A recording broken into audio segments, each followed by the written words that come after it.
Hello friends, कैसे हैं आप सब। आशा करता हूं अच्छे ही होंगे। साथियों, कुछ स्टूडेंट्स मुझे मेरे वीडियो का प्लेलिस्ट बनाने का आग्रह कर रहे थे, तो उनके आग्रह पर और साथ ही साथ आप लोगों की सुविधा के लिए मेरे अभी तक के जो भी इम्पोर्टेंट वीडियो हैं उन सभी वीडियो को एकत्रित करके एक साथ मैं आप लोगों के लिए उपलब्ध करा रहा हूं। तो जो भी कोई इंटरेस्टेड होंगे वो इन्हें एक साथ देख करके लाभ उठा सकते हैं। तो आइए चलते हैं, वीडियो को शुरू करते हैं। हेलो फ्रेंड्स, मैं ओपी शास्त्री आप सबका एक बार फिर से स्वागत करता हूं अपने इस यूट्यूब चैनल पर।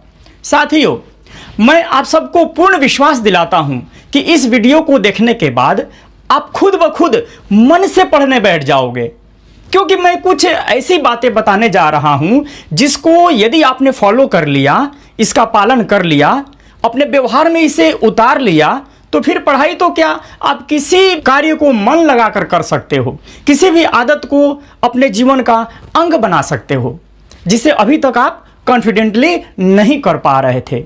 तो वीडियो शुरू करने से पहले मेरी एक छोटी सी रिक्वेस्ट है कि अभी तक आपने यदि इस चैनल को सब्सक्राइब नहीं किया है तो इसे सब्सक्राइब अवश्य कर लीजिए, और हाँ, बेल आइकन को ऑन करके ऑल सेलेक्ट जरूर कर लीजिएगा।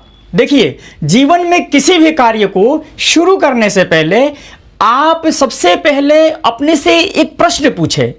यह प्रश्न पूछे कि मैं यह कार्य क्यों करना चाहता हूं, इसका क्या कारण है, इसका करने के पीछे रीजन क्या है। तो मैं बता दूं, इसके लिए सबसे पहले आप अपने गोल को सेट करो, अपने लक्ष्य को निर्धारित करो, क्योंकि बहुत से स्टूडेंट्स को अपना लक्ष्य ही मालूम नहीं रहता है, जिसके कारण वे लक्ष्य विहीन होकर के व्यर्थ में ही अपना सारा समय गंवाते रहते हैं। इसलिए जब तक आप अपना एक उद्देश्य नहीं बनाओगे तब तक आपके अंदर सजगता नहीं आएगी, जागरूकता नहीं आएगी, उत्सुकता भी नहीं आएगी, आप में क्यूरियोसिटी ही उत्पन्न नहीं होगी, और जब क्यूरियोसिटी नहीं होगी तब आपका मन नहीं लगेगा किसी भी कार्य को करने में।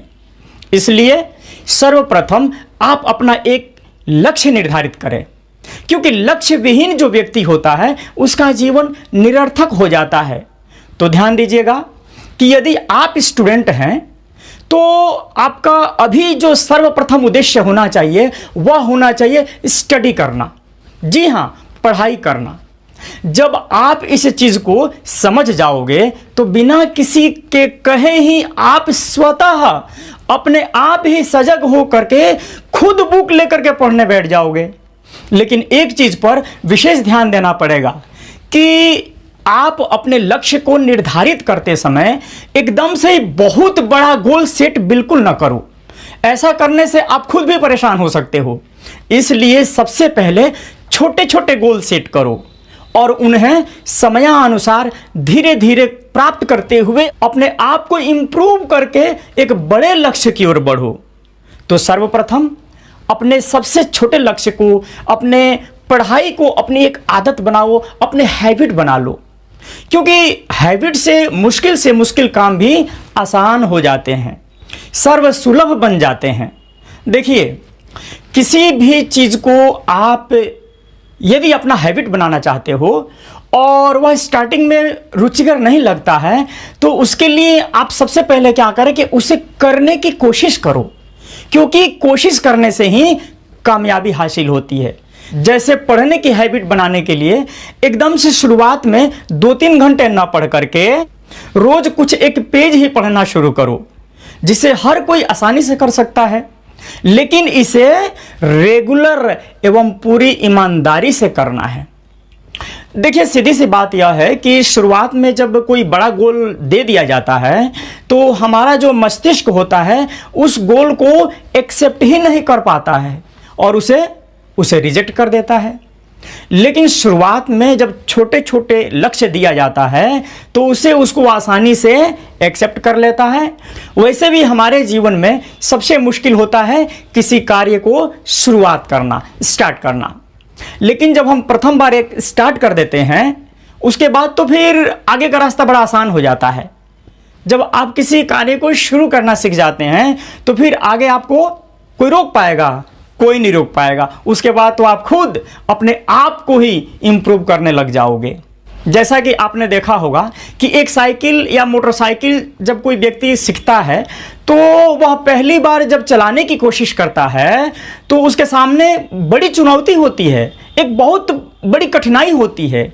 लेकिन जब एक बार उसको डगरा लेता है, रनिंग शेड्यूल में जब आ जाता है, तो फिर तो वह खुद ही पैडल मारने लग जाता है, खुद ही उसका गियर चेंज करके स्पीड को अपने आप घटा और बढ़ा लेता है और बहुत जल्दी उसके सारे कंट्रोल सिस्टम से परिचित होकर के उसे अच्छी तरह से संचालित करने लग जाता है। इसी प्रकार से पढ़ाई को भी प्रथम लक्ष्य बना लेने के बाद उसमें आनंद आने लगेगा, और जब आनंद आने लगेगा तो फिर तो क्या पूछना, फिर तो ये मन भी हमारा उसमें लगने लगेगा। तो साथियों, आशा करता हूं कि इस वीडियो को देखने के बाद आप कम से कम एक पेज, जी हां, कम से कम एक पेज किसी भी विषय का जरूर पढ़िएगा और आज से ही शुरू कर दीजिएगा, क्योंकि अब आप उन स्पेशल स्टूडेंट्स की कैटेगरी में आ चुके हैं जो इस वीडियो के माध्यम से बहुत कुछ सीख रहे हैं। क्योंकि एक बात बिल्कुल सच है कि असल में जिंदगी की चाल को वही समझता है जो सफर में भी धूल को गुलाल समझता है। इसलिए आशा करता हूं कि यह वीडियो आप सबको अवश्य ही पसंद आया होगा। इसे अधिक से अधिक लाइक कीजिए, कमेंट कीजिए और शेयर कीजिए। तब तक के लिए thank you very much and take care and bye bye. Hello friends, मैं ओपी शास्त्री आप सभी का एक बार फिर से स्वागत करता हूं अपने इस यूट्यूब चैनल पर। साथियों, आज हम डिस्कशन करने वाले हैं एक बहुत ही इंपॉर्टेंट एवं स्पेशल टॉपिक पर। आज जो तरीका मैं आप सबको बताने वाला हूं उसे जानने के बाद आप जो भी विषय हो या जो भी टॉपिक हो उसे लंबे समय तक आसानी से याद रख सकते हो। यदि आपने एक बार किसी टॉपिक को पढ़ लिया या समझ लिया या उसका कंसेप्ट क्लियर कर लिया तो इस टेक्निक से आप उसे उचित समय पर आसानी से यूज कर सकते हो और किसी को समझा भी सकते हो, किसी को बता भी सकते हो। तो साथियों, आगे बढ़ने से पहले मेरा एक छोटा सा रिक्वेस्ट है कि यदि अभी तक आपने इस चैनल को सब्सक्राइब नहीं किया है तो इसे अवश्य सब्सक्राइब कर लें और नोटिफिकेशंस बेल आइकन को अवश्य ऑन कर लीजिएगा। तो साथियों, जैसा कि आप यह अच्छी तरह से जानते हैं कि हमारे दिमाग की जो क्षमता होती है वो बहुत ही पावरफुल है, इसकी कैपेसिटी बहुत ज़्यादा होती है। फिर ऐसा क्यों होता है कि जो भी हम याद करते हैं वे जल्दी भूल जाते हैं। यहाँ तक कि एग्जाम की तैयारी बहुत मेहनत से, बहुत लगन से, बहुत परिश्रम से हम करते हैं, लेकिन एग्जाम के बाद क्या होता है, उसे तुरंत विस्मृत हो जाते हैं, हम भूल जाते हैं। वो चाहे कोई सब्जेक्ट हो या कोई क्वेश्चन हो या हमारे ऑफिस से रिलेटेड ही कोई मैटर हो। तो इसका सबसे महत्वपूर्ण कारण यह है कि जो चीज़ हमें अच्छी लगती है वो हमें जल्दी याद हो जाती है, या जिसमें हमारा मन लग जाता है वो अच्छी तरह से हमें जल्दी याद हो जाता है। एक चीज़ और, कभी कभी हमें ऐसा लगता है कि ये चीज़ आसान है और वो चीज़ कठिन है, ये चीज़ इजी है और वो टफ है। लेकिन मैं कहना चाहूँगा कि ऐसी कोई विशेष बात नहीं होती है, बल्कि रियल बात यह है कि जिस चीज़ में आपका मन लग जाता है वो चीज़ आपको समझ में आ जाती है और वो आसान भी हो जाती है, और जिसमें हमारा मन नहीं लगता है या समझ में नहीं आती है वह टफ हो जाती है। इसलिए सर्वप्रथम यह ज़रूरी है कि आपको जो चीज़ पढ़नी है उसे अपने आप को अच्छा लगाना पड़ेगा। लेकिन प्रश्न यह है कि अच्छा लगता किसे है। तो मैं कहना चाहूँगा कि अच्छा हमारे दिमाग को लगता है, अच्छा हमारे ब्रेन को लगता है। दिमाग जब किसी चीज़ को एक्सेप्ट कर लेता है तो वह उसके लिए रिएक्शन देता है, और मैं बता दूं कि रिएक्शन भी दो तरह के होते हैं जी, एक पॉजिटिव और एक निगेटिव। एक हाँ में होता है और एक ना में होता है। तो आपको अपने दिमाग से अच्छी चीज के लिए हाँ वाला रिएक्शन निकालना है। ऐसा करने से ब्रेन उस टॉपिक को एक्सेप्ट जल्दी से कर लेगा और वो चीज ज्यादा देर तक याद रहेगी। एक चीज और, आपको यदि कोई टॉपिक याद हो जाए, उस पर आपका कमांड बन जाए, वो चीज़ आपको समझ में आ जाए तो कोशिश करना है कि वो चीज़ किसी को जाकर के आप सुनाएं, आप उसे समझाएं, आप उसे बताएं, यहाँ तक कि किसी को पढ़ाने का प्रयास भी करें। ऐसा करने से आपकी जो नॉलेज है वो कई गुना बढ़ जाएगी। आपके दिमाग में नए नए ट्रिक्स आएंगे, नए नए अनुभव भी आने लगेंगे। देखिए, पढ़ाना एक बहुत अच्छी चीज़ है जो आपके नॉलेज को, आपके ज्ञान को और अधिक बढ़ाती है।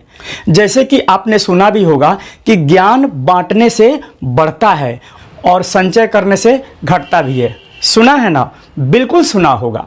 देखिए, रियल बात क्या है, ये ब्रेन, ये दिमाग, ये बॉडी एक मशीन की तरह है और इस मशीन को आप जैसे चलाओगे, जैसे गाइड करोगे, वैसे ही यह चलेगी।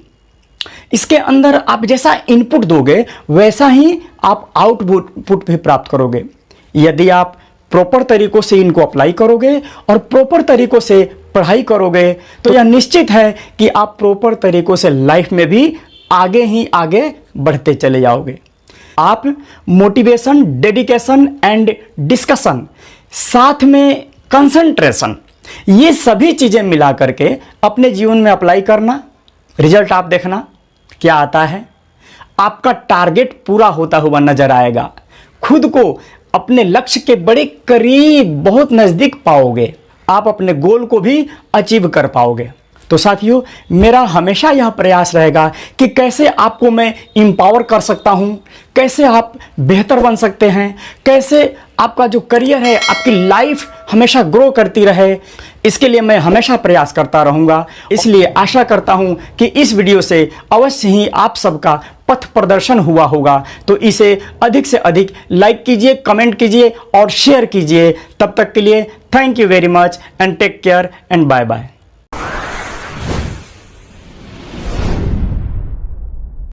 साथियों, क्या हुआ कि एक बार एक महात्मा अपने शिष्यों के साथ नदी में स्नान करने के लिए गए। तभी पानी में एक बिच्छू का बच्चा गिर गया। उस महात्मा को उस बिच्छू के बच्चे को देख करके उस पर दया आ गई। वे उस बिच्छू के बच्चे को बचाने का प्रयास करने लगे। तभी शिष्यों ने कहा कि गुरुजी, आप ये क्या कर रहे हैं? वो बिच्छू का बच्चा है, काट लेगा, डंक मार देगा। महात्मा ने शिष्यों के बात पर ध्यान बिल्कुल नहीं दिया और अपने सहज स्वभाव के अनुसार पानी में उस बिच्छू के बच्चे को बचाने के लिए जैसे ही अपना हाथ बढ़ा करके एक झटके में उसे बाहर निकाला कि उस बिच्छू के बच्चे ने अपने स्वभाव के अनुसार उनको डंक मार दिया। गुरु के मुंह से आह निकल गई। शिष्यों ने कहा कि गुरुजी, आपने सही नहीं किया, आपने हमारी बात भी नहीं मानी। हम बोल रहे थे ना कि बिच्छू है, काट लेगा, डंक मार देगा, लेकिन आपने नहीं माना। जानते हैं महात्मा ने क्या कहा? महात्मा ने कहा कि अरे नहीं मेरे भोले भाले शिष्यों, उस बिच्छू के बच्चे का स्वभाव था काटना और मेरा स्वभाव था बचाना।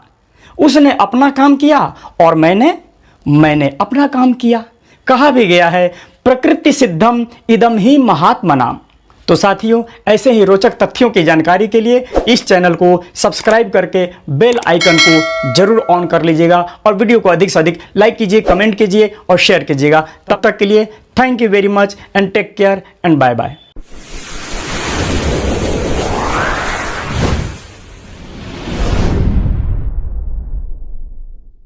हेलो फ्रेंड्स, मैं ओपी शास्त्री आप सभी का एक बार फिर से स्वागत करता हूं अपने इस YouTube चैनल पर।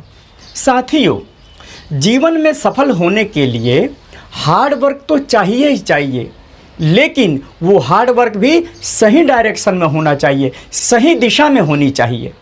और मैं बता दूं कि राइट डायरेक्शन को ढूंढने के स्किल को ही स्मार्ट वर्क कहते हैं। जी हाँ, और स्मार्ट वर्क से ही आप किसी भी कार्य को बड़ी आसानी से तथा सफलतापूर्वक कर सकते हो और आप सक्सेसफुल भी हो सकते हो। वैसे हार्ड वर्क तो सभी करते हैं, यहाँ तक कि सबसे अधिक हार्ड वर्क एक मजदूर करता है। लेकिन मेरी समझ के अनुसार हार्ड वर्क आपको तो करना ही चाहिए, लेकिन उसकी दिशा एवं दशा सही होनी चाहिए, उसका समय सही होना चाहिए, अर्थात स्मार्ट होना चाहिए, जिससे कि कम एफर्ट लगा करके भी आप ज़्यादा वैल्यू को अचीव कर सको।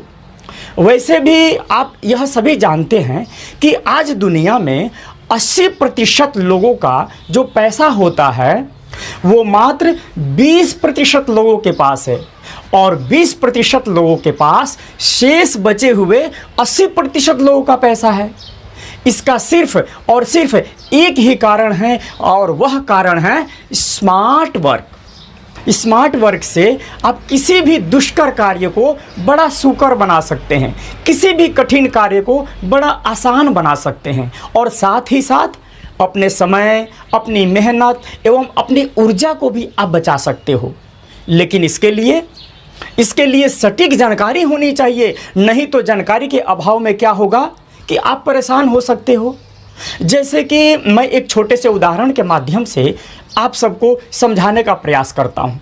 देखिए, एक बार एक व्यक्ति शहर में एक बड़े हार्डवेयर के दुकान पर गया और वहाँ जाकर के अपने लिए एक लकड़ी काटने वाला आरी मांगा।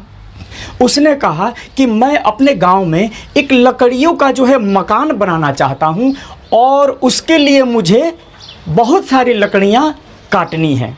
इसलिए आप मुझे सबसे मजबूत एवं अच्छी आरी दिखाओ जिसकी क्वालिटी बहुत ही बेहतर हो।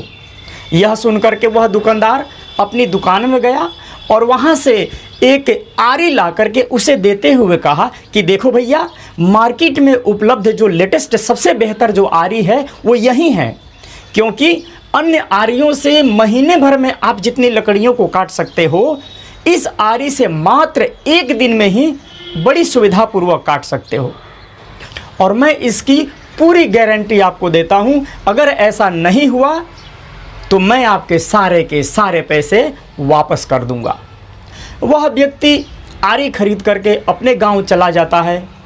लेकिन होता क्या है, ठीक 4-5 दिन के बाद वो व्यक्ति बड़े गुस्से में दुखी होकर के वापस उस दुकान पर आता है, और वहां आकर के उस दुकानदार को आरी वापस करता है और बदले में अपने पैसे मांगने लग जाता है।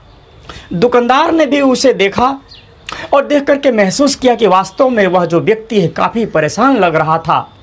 उस आरी खरीदने वाले व्यक्ति ने कहा कि तुमने मुझे बिल्कुल बेकार आरी दी है, इसीलिए अपने प्रॉमिस के आधार पर मेरे पैसे वापस कर दो। उस दुकानदार को बड़ा अजीब लगा। उसने कहा कि ज़रूर मैं वापस कर दूंगा, और उसके हाथ से आरी लेकर के एक लकड़ी के ऊपर उसे रख करके जैसे ही चैन स्विच को दबाया कि उसमें से एक घर की आवाज़ आई, और पलक झपकते ही उस लकड़ी को मक्खन की तरह उस आरी ने साफ काट दिया।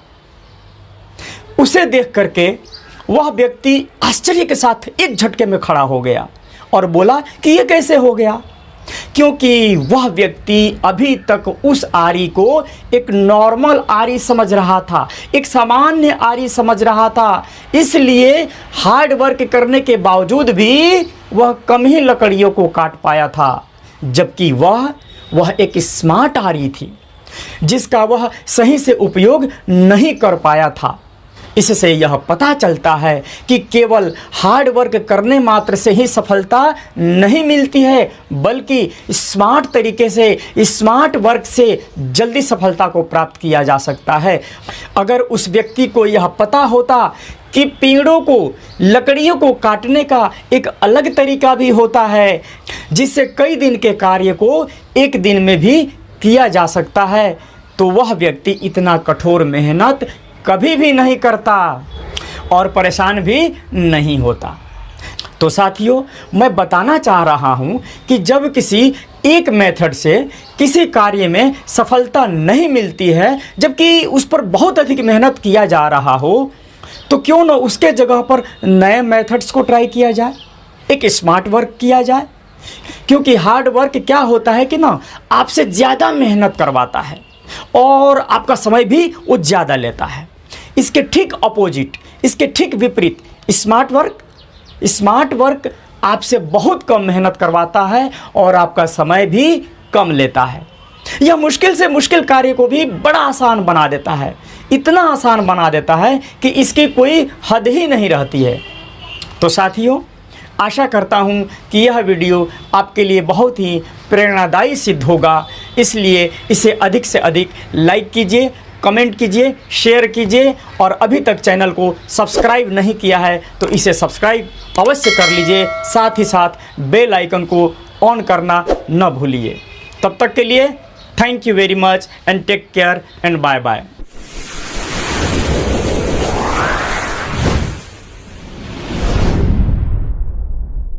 हेलो फ्रेंड्स, मैं ओपी शास्त्री आप सभी का एक बार फिर से स्वागत करता हूं अपने इस जीवन पथ यूट्यूब चैनल पर। साथियों, अक्सर यही प्रश्न सभी स्टूडेंट्स के मन में रहता है कि ऐसा कौन सा टेक्निक है, ऐसा कौन सा तरीका है जिससे हम अपने सिलेबस को जल्दी याद कर पाएँ और हम अपने एग्ज़ाम में भी सबसे बेहतर प्रदर्शन करके टॉपर स्टूडेंट्स बन जाएं। तो मैं इस वीडियो के माध्यम से आपको बताने जा रहा हूं कि कैसे कुछ स्टूडेंट्स समय पर अपने सिलेबस को पूरा करते हैं और एग्ज़ाम में भी बेहतर प्रदर्शन कर जाते हैं। तो वीडियो शुरू करने से पहले मेरी आप सबसे एक छोटी सी रिक्वेस्ट है कि यदि अभी तक आपने इस चैनल को सब्सक्राइब नहीं किया है तो अवश्य कर लीजिए और हाँ, बेल आइकन को ऑन ज़रूर कर लीजिए। तो साथियों, मैं बताना चाहूँगा कि यह ज़रूरी नहीं है कि अपने सिलेबस के हर हिस्से को, जी उसके हर हिस्से को पढ़ने के लिए ही आप बैठ जाओ, क्योंकि आपके बुक में जितने पेजेस होते हैं उसे पूरा पढ़ पाना आसान बिल्कुल नहीं होता है। तो मैं कहना चाहूँगा कि उतना ही मटेरियल पढ़ो जितने की आपको ज़रूरत हो। अर्थात आप क्या करो, लेस इज मोर। जी, लेस इज मोर, क्योंकि जितना ज़्यादा मटेरियल आपके पास होगा उसे देखकर आप परेशान भी हो सकते हैं। आपको ऐसा भी लगने लगेगा कि पता नहीं इतना सारा सिलेबस कैसे ख़त्म होगा। तो देखिए, एक सर्वे के अनुसार हम एक साल में लगभग 5000 से ज़्यादा पेज के विषय वस्तु को हम नहीं पढ़ सकते हैं। इसका सीधा साधा मतलब यही है कि आपको अपना जो मटेरियल है वो कम करना होगा। आवश्यकता से अधिक मटेरियल क्या होगा, आपको परेशानी में डाल सकते हैं। इसलिए सबसे पहले आपको इस बात पर ध्यान देना होगा कि आप किस एग्ज़ाम की तैयारी कर रहे हैं, आप किस कंपटीशन के लिए अपना प्रिपरेशन कर रहे हैं। और हाँ, यदि आप ये सोचते हैं कि केवल बहुत अधिक मेहनत करने से ही आपको सफलता मिल सकती है तो यह भी गलत है, क्योंकि कम मेहनत करके भी आपको अच्छे से अच्छे मार्क्स आ सकते हैं, बशर्ते कि आपका जो मेहनत करने का जो तरीका है, जो ढंग है, उसकी जो दिशा है वो सही होनी चाहिए। आप कम एफर्ट लगा के भी ज़्यादा वैल्यू अचीव कर सकते हैं। देखिए, आपने देखा होगा कि कुछ स्टूडेंट्स कम समय में ही पढ़ाई करके एग्ज़ाम में अच्छे स्कोर गेन कर लेते हैं, अच्छी श्रेणी से वो पास भी कर जाते हैं, बल्कि कभी कभी तो ऐसा होता है कि उनका रैंक भी क्या होता है, सबसे बेस्ट हो जाता है। और कुछ स्टूडेंट्स क्या करते हैं, दिन भर पढ़ते रहते हैं, बुक्स पकड़े रहते हैं, पढ़ाई के अलावा अदर किसी एक्टिविटीज़ में वो इन्वॉल्व ही नहीं होते हैं, उनसे दूरी बना लेते हैं और फिर भी एग्ज़ाम में बेहतर नहीं कर पाते हैं। आखिर ऐसा क्यों होता है? तो ध्यान दीजिएगा, वे क्या करते हैं, वे पढ़ने के लिए सही टेक्निक को नहीं अपना पाते हैं। वो हार्ड वर्क तो करते हैं लेकिन स्मार्ट वर्क नहीं कर पाते हैं। वो जो कुछ भी पढ़ते हैं ध्यान से पढ़ते ही नहीं है, वो जो कुछ भी करते हैं ध्यान से करते ही नहीं है। अपनी एनर्जी को भी, अपनी ऊर्जा को भी क्या करते हैं, वो एक जगह सही से फोकस नहीं कर पाते हैं और डेली नियमित रूप से भी वो स्टडी को कंप्लीट नहीं कर पाते हैं। इसलिए एक चीज़ ये हमेशा याद रखिएगा कि जो स्टूडेंट्स टॉप करते हैं वो बिल्कुल आप ही की तरह एक इंसान हैं, वो आप ही की तरह क्लास में बैठ कर के वो पढ़ते हैं, वो किसी दूसरे ग्रह से आए हुए नहीं होते हैं। हाँ, कुछ एक्सेप्शंस हो सकते हैं, कुछ चीज़ें ऐसी हो सकती हैं जिन्हें वे जानते हैं और उसे वो पूर्ण रूपेण फॉलो भी करते हैं। जैसे कि यदि उन्होंने सोच लिया कि इस टॉपिक को पढ़ेंगे तो वे उसे ज़रूर पढ़ेंगे, वो पढ़े बगैर वो सोएंगे भी नहीं। वे लगातार मेहनत करते हैं, लगातार कोशिश करते हैं। वे किसी चीज़ की जो है वो तैयारी जब करते हैं तो पूरे लगाव के, पूरी लगन के साथ करते हैं। जी, वो डे 1 से ही शुरू कर देते हैं, फर्स्ट डे से ही शुरू कर देते हैं। उनकी एक विशेषता यह भी होती है कि वे कुछ सेल्फिश भी होते हैं। जी, सेल्फिश होना भी जरूरी है। अब आप कहिएगा कि जी आप तो अब हमको अब सेल्फिश होना सिखा रहे हो, लेकिन मैं कहूँगा रुकिए, अभी तक मैंने अपनी पूरी बात आपको नहीं बताई है। देखिए, हम सबको ज़िंदगी में सेल्फिश नहीं होना चाहिए, अर्थात समाज के प्रति जो है, जब हम समाज में रहते हैं तब हमें सबका ख्याल रखना चाहिए, सबकी मदद करनी चाहिए, सबके काम आना चाहिए। वो एक अलग क्षेत्र है, मैं उधर नहीं जा रहा हूँ। लेकिन जब पढ़ाई की बात आए तब तो मेरे ख्याल से आपको सेल्फिश हो जाना चाहिए। वैसे मैं भी क्लास में अक्सर अपने स्टूडेंट्स को कहता रहता हूँ कि पढ़ने के मामले में विद्यार्थी को स्वार्थी होना चाहिए। जी बिल्कुल, विद्यार्थी को स्वार्थी होना चाहिए।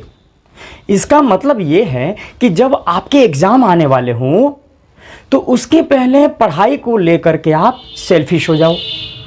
इसका तात्पर्य यह है कि आपके जो घर के कुछ काम होते हैं, जो घरेलू वर्क होता है, जो आपके पापा के ऑफिस वर्क होता है, या कोई भी इस तरह के खेती बाड़ी का जो काम होता है, उधर से स्वयं को हटा करके अब पढ़ाई को ज़्यादा महत्व दो।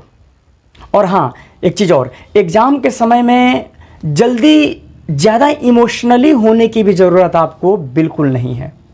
जैसे कि यदि कहीं पर किसी की कोई बुराई कर रहा हो, किसी की बड़ाई कर रहा हो, किसी की चुगली कर रहा हो, किसी के सुख दुख की बातें कर रहा हो, तो उनमें आपको ज़्यादा इन्वॉल्व नहीं होना है। आप क्या करें कि वहाँ से अपने आप को हटा लिया करो, क्योंकि उससे आपकी पढ़ाई पे असर पड़ता है। टॉपर स्टूडेंट्स की ये विशेषता होती है, जानते हो, कि वे क्या करते हैं, वे सब इन चीज़ों में नहीं पढ़ते हैं। वे अपने जो विषय होता है, जो टॉपिक्स होते हैं, जो सब्जेक्ट होते हैं, उनको वो बराबर और लगातार समय देते रहते हैं, क्योंकि वे यह अच्छी तरह से जानते हैं कि यदि किसी विषय को वे छोड़ करके चलते हैं और यदि उस पर ध्यान नहीं देते हैं तो वही विषय उनको फेल करा देगा, वही उन्हें डुबा देगा। हाँ, लेकिन जिस विषय में कुछ ज़्यादा दिक्कत आती है, जो थोड़ा टफ होता है, उस पर वे कुछ ज़्यादा समय देते हैं।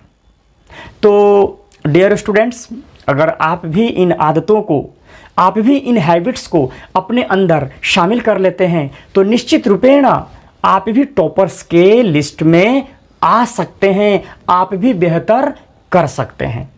तो मैं आशा करता हूं कि इस वीडियो के माध्यम से आपकी हिम्मत ज़रूर बढ़ेगी, आपकी हिम्मत दोगुनी तेगुनी और चौगुनी रफ्तार से बढ़ेगी, और आप में क्या होगा, एक सार्थक परिवर्तन होगा और आपका प्रदर्शन भी बहुत बेहतर होता चला जाएगा। इसलिए आप इस वीडियो को अधिक से अधिक लाइक कीजिए, कमेंट कीजिए, शेयर कीजिए, और मैं बहुत जल्दी ही आपसे फिर ऐसे ही वीडियो के साथ में बहुत शीघ्र ही मिलूँगा। तब तक के लिए thank you very much and take care and bye bye.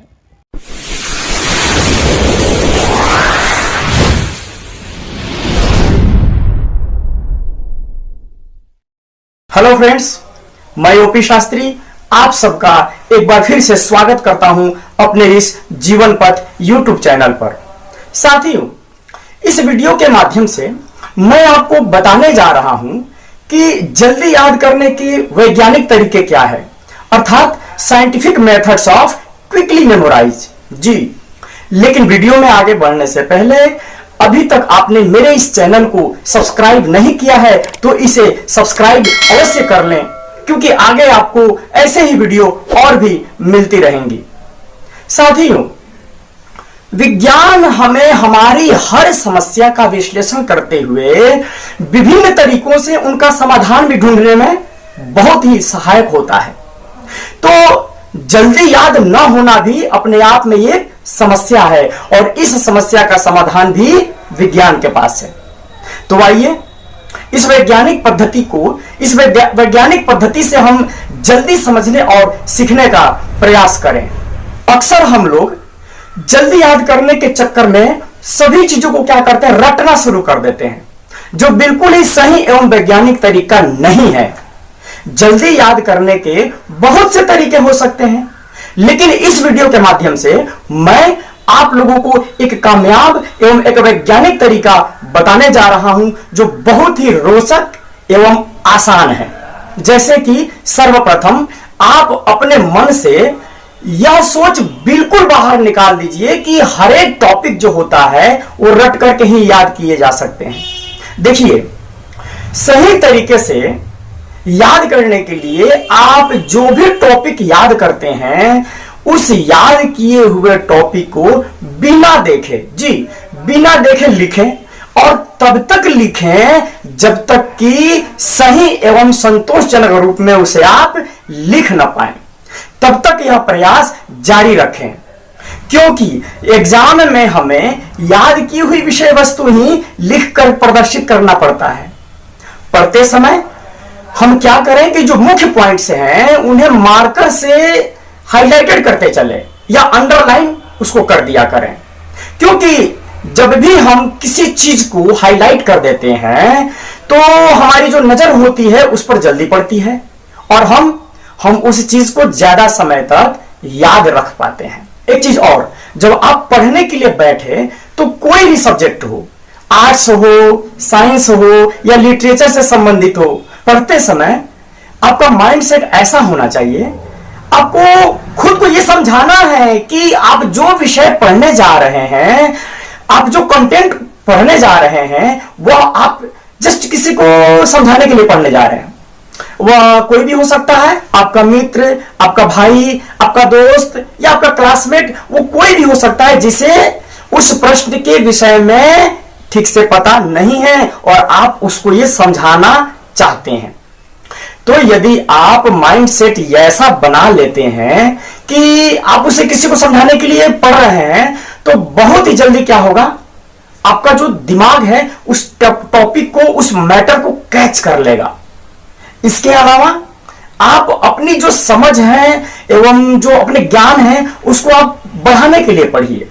जब आपके दिमाग में सेट हो जाएगा कि आपको अपनी समझ एवं नॉलेज को गेन करने के लिए पढ़ना है, तो आपको अपने सपनों को साकार करने के लिए पढ़ना है, अपने मंजिल को प्राप्त करने के लिए पढ़ना है, अपने लक्ष्य को प्राप्त करने के लिए पढ़ना है, अपने एम को, अपने टारगेट को, अपने उद्देश्य को पूरा करने के लिए पढ़ना है, अपने गोल को अचीव करने के लिए पढ़ना है। जैसे आपको एक डॉक्टर बनना है, आपको एक इंजीनियर बनना है, आईएएस बनना है, आपको वकील बनना है, आपको एक टीचर बनना है, लेक्चरर बनना है, आपको एक साइंटिस्ट बनना है, तो होगा क्या, तो पढ़ने के प्रति आपकी जो उत्सुकता है वो तीव्र हो जाएगी।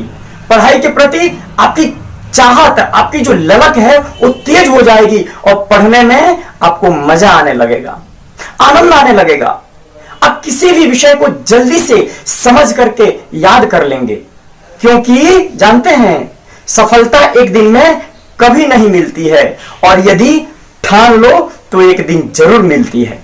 तो साथियों, मैं उम्मीद करता हूं कि मेरा यह वीडियो संदेश आप सभी के लिए बहुत ही यूजफुल एवं सहायक सिद्ध होगा।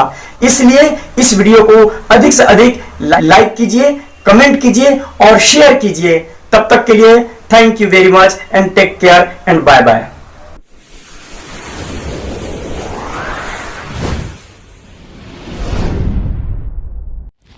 साथियों, एक बार क्या हुआ कि किसी नगर में एक बहुत बड़ी आपदा आने वाली थी, एक महामारी आने वाली थी। उसने अपने आने से पहले राजा के यहाँ यह कह करके एक संदेश भेजवाया कि मैं आपकी नगरी में आने वाली हूँ और मैं हजारों लोगों के मृत्यु का कारण बनूंगी। मैं 5 से 7 हजार लोगों की मैं जान ले लूंगी, लेकिन जो सतर्क रहेंगे, जो सजग रहेंगे, वे मेरे चुंगल में नहीं आ पाएंगे। राजा इस संदेश को पा करके बहुत ही चिंतित हुआ और अपने मंत्रिमंडल के साथ में विचार विमर्श करके पूरी नगरी में उसने इस बात का ढिंढोरा पिटवा दिया, जिसके कारण हर तरफ महामारी की दहशत एवं डर का माहौल बन गया। लोगों में भय व्याप्त हो गया। खैर, वो महामारी आई और अपना प्रकोप समाप्त करके जब जाने लगी, तब राजा ने कहा कि ठहरो, मुझे तुमसे एक बात पूछनी है। महामारी ने कहा, पूछिए महाराज, क्या पूछना चाहते हैं? तब राजा बोले कि तुमने 5 से 7 हजार लोगों की जान लेने की बात कही थी, लेकिन यहाँ तो लाख से भी ज़्यादा जानें चली गई हैं। तब जानते हो उस महामारी ने क्या कहा? उसने कहा कि मैंने तो 5 से 7 हजार ही जाने ली है, लेकिन आपने जो ये ढिंढोरा पिटवाया है मेरे कारण, ये जो दहशत का माहौल पूरी नगरी में बनाया है, बाकी सभी जाने तो उसी ने ली है। उसी का दुष्परिणाम है। मैं तो जितना बोली थी उतने को ही प्रभावित करके जा रही हूं। तो साथियों, आज के इस अदृश्य महामारी के समय में ठीक वैसा ही होता हुआ प्रतीत हो रहा है। इसलिए मैं कहना चाहूँगा कि आजकल टीवी के न्यूज़ चैनल पर एवं अखबार पर ज़्यादा समय नहीं बिताएं और हाँ, कोरोना के आंकड़ों को स्वयं देखना बंद कीजिए एवं दूसरों को भी फॉरवर्ड करना बंद कर दीजिए। सावधानी रखिए, बस लापरवाही न करें और कोरोना गाइडलाइन का ठीक से पालन कीजिए। देखिए, जितना दिमाग एवं मन सकारात्मक रहेगा, शरीर भी उतना ही स्वस्थ रहेगा, उतना ही चुस्त एवं दुरुस्त रहेगा। क्योंकि आपने सुना होगा कि मन के हारे हार हैं और मन के जीते जीत हैं। ध्यान रखिए, यह वक्त भी गुजर जाएगा, इसलिए संयम रखें, सावधानी बरतें और अपने आसपास के माहौल को भी खुशनुमा बना करके रखें। तब तक के लिए thank you very much and take care and bye bye.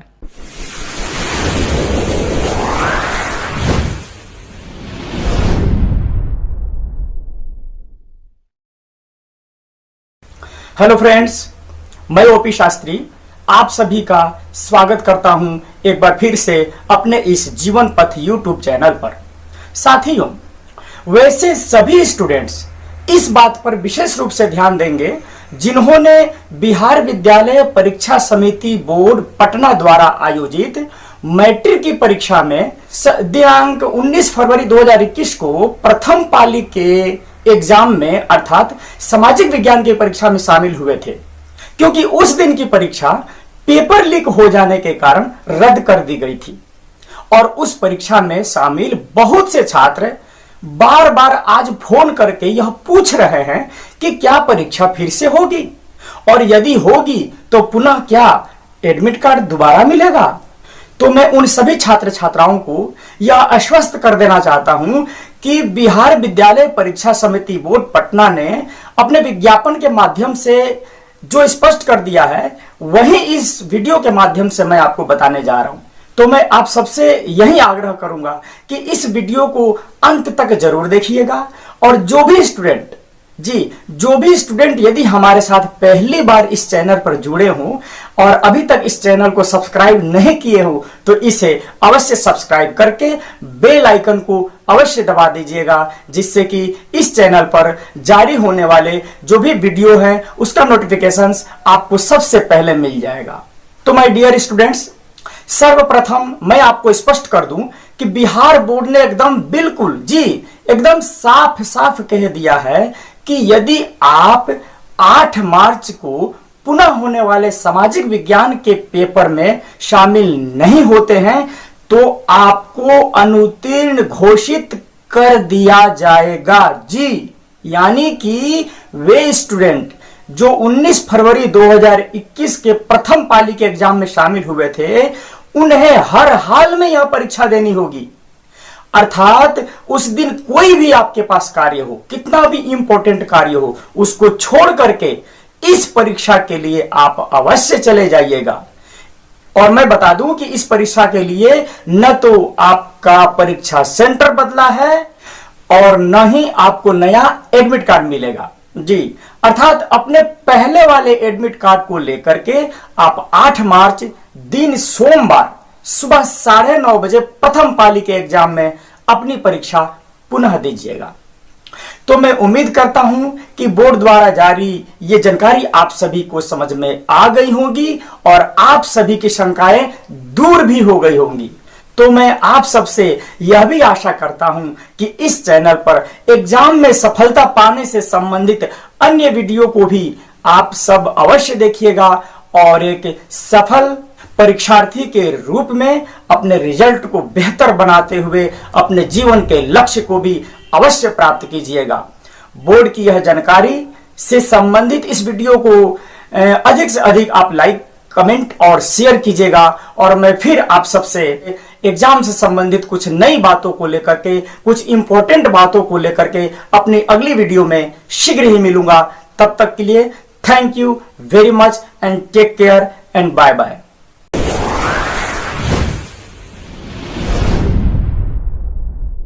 साथियों, एक बार क्या हुआ कि एक शिक्षक अपनी क्लास में 6th क्लास के बच्चों को पढ़ा रहे थे। उन्होंने बच्चों को कुछ नया सिखाने के लिए सोचा। वे अपनी जेब से एक 100 रुपये का नोट निकाला और छात्रों को दिखाते हुए कहा कि क्या आप लोग को दिखाई पड़ रहा है कि यह कितने रुपए का नोट है? सभी बच्चों ने कहा, जी सर, आपके हाथ में 100 रुपये का नोट है। तब टीचर बोले कि अच्छा, इसे कौन कौन लेना चाहेगा? उनकी बात को सुनकर के सभी बच्चे उत्साहित होकर के उसे लेने के लिए अपने दोनों हाथ ऊपर उठा लिए। उसके बाद जानते हो उस टीचर ने क्या किया? उन्होंने उस 100 रुपये के नोट को बुरी तरह से अपने हाथों में मरोड़ते हुए उसे मसल करके कुचल दिया और अब फिर बच्चों को वह नोट दिखा करके कहा कि यह नोट अब कुचला जा चुका है, अब इसे कौन लेना चाहेगा? उनकी बात को सुन करके फिर से सभी बच्चों ने अपने दोनों हाथ ऊपर उठा लिए। उसके बाद शिक्षक ने अंतिम बार जानते हैं क्या किया? उन्होंने उस नोट को जमीन पर गिरा दिया और गिरा करके उसे मिट्टी में खूब लसारा, खूब उसे रगड़ते हुए बुरी तरह से गंदा कर दिया। फिर उस गंदे हुए नोट को नीचे से टीचर ने उठाया और बच्चों को पुनः दिखाते हुए पूछा कि अब इसे कौन लेना चाहेगा? ये तो अब बिल्कुल ही गंदा हो गया है। जानते हैं इस बार क्या हुआ? इस बार फिर उन सभी बच्चों ने उस नोट को लेने के लिए अपने दोनों हाथ फिर से ऊपर उठा दिए। थोड़ी देर के बाद शिक्षक ने उन बच्चों को समझाया कि देखो बच्चों, जब इस नोट को मैंने अपने जेब से निकाल कर दिखाया तब ये 100 रुपये का नोट था।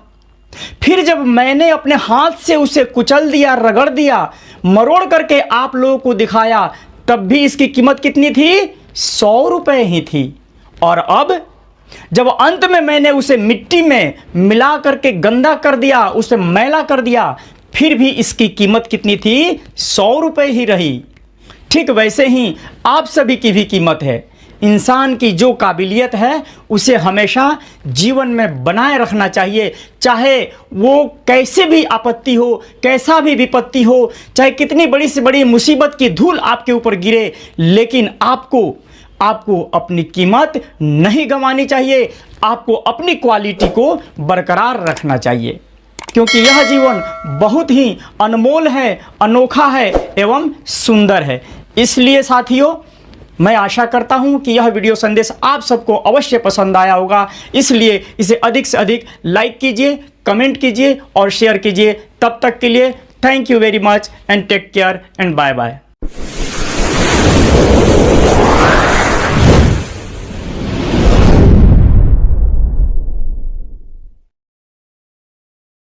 हेलो फ्रेंड्स, मैं ओपी शास्त्री आप सभी का एक बार फिर से स्वागत करता हूं अपने इस जीवन पथ यूट्यूब चैनल पर।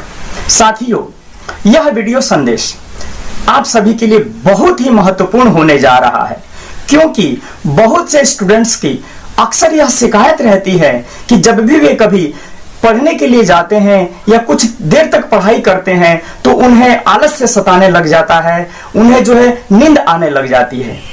तो मैं कहना चाहूंगा कि देखिए, एक सर्वे के अनुसार करीब 80% जी 80% स्टूडेंट्स के साथ ऐसा ही होता है कि जब भी वे कभी पढ़ने के लिए बैठते हैं तो पढ़ाई में उनका मन ही नहीं लगता है, या थोड़ी देर पढ़ने के बाद उन्हें नींद आने लग जाती है या उन्हें आलस से सताने लगता है।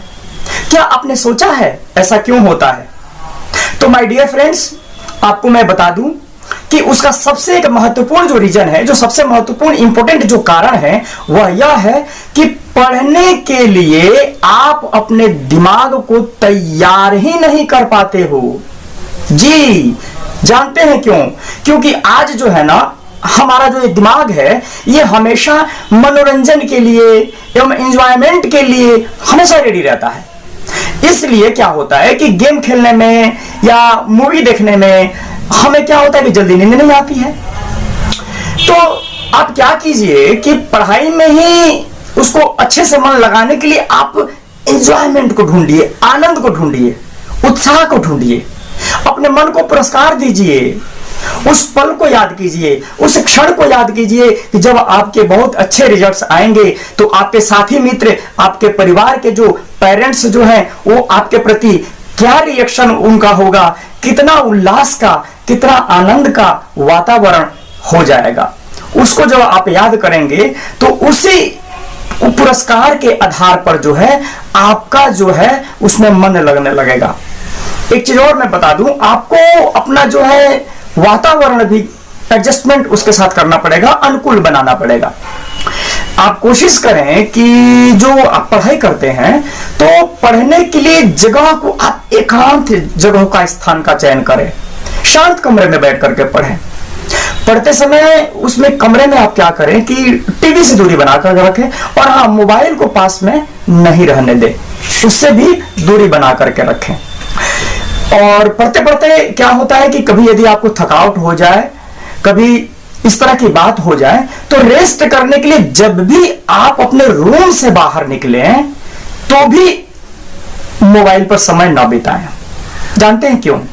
एक चीज मैं बताता हूं, क्योंकि आप ब्रेक लेने के लिए रेस्ट ले रहे हैं, नहीं कि एंटरटेनमेंट के लिए रेस्ट ले रहे हैं। ध्यान दीजिएगा, कभी कभी मन में यह भाव आता है कि कल पढ़ लूंगा या फिर बाद में पढ़ लूंगा। तो ऐसे स्टूडेंट्स के लिए मैं कहना चाहूंगा कि आप आज पढ़ लो और कल सुधार लो। जी, आज पढ़ लो और कल सुधार लो, या फिर अपना आज मस्ती कर लो और कल बिगाड़ लो।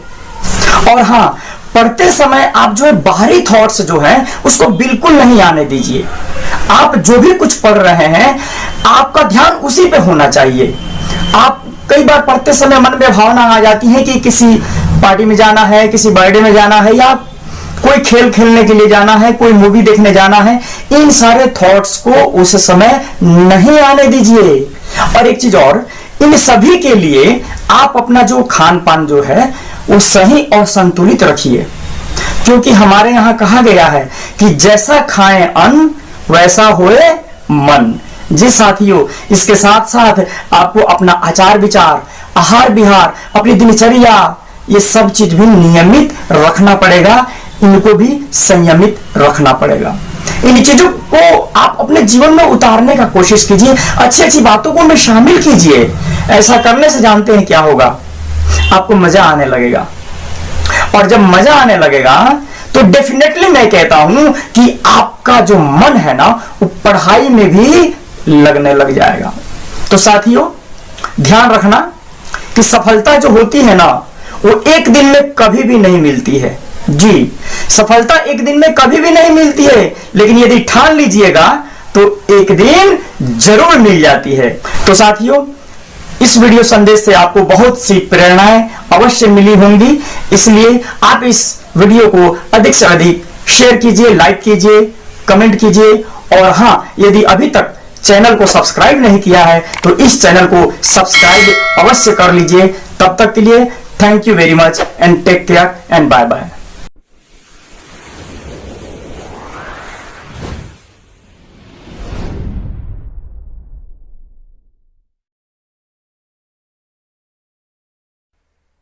हेलो फ्रेंड्स, मैं ओपी शास्त्री आप सभी का एक बार फिर से स्वागत करता हूं अपने इस जीवन पथ यूट्यूब चैनल पर। साथियों, यह वीडियो उन सभी छात्र छात्राओं के लिए रामबाण सिद्ध होने जा रहा है जिनकी यह अवधारणा बन चुकी है कि किसी भी विषय को या किसी भी मैटर को वे रट करके ही याद रख सकते हैं, जबकि याद रखने के अन्य तरीके भी तो अपनाए जा सकते हैं। इसलिए उन स्टूडेंट्स के लिए मेरा इस वीडियो के माध्यम से एक इंपॉर्टेंट संदेश है। आप इसे पूरा देखने के बाद निश्चित रूपेण आपकी जो पहले से बनी हुई जो अवधारणा है वह आपकी दूर हो जाएगी। साथियों, क्या आप जानते हैं कि क्यों कुछ स्टूडेंट्स हमेशा अव्वल आते हैं और क्यों कुछ पीछे रह जाते हैं?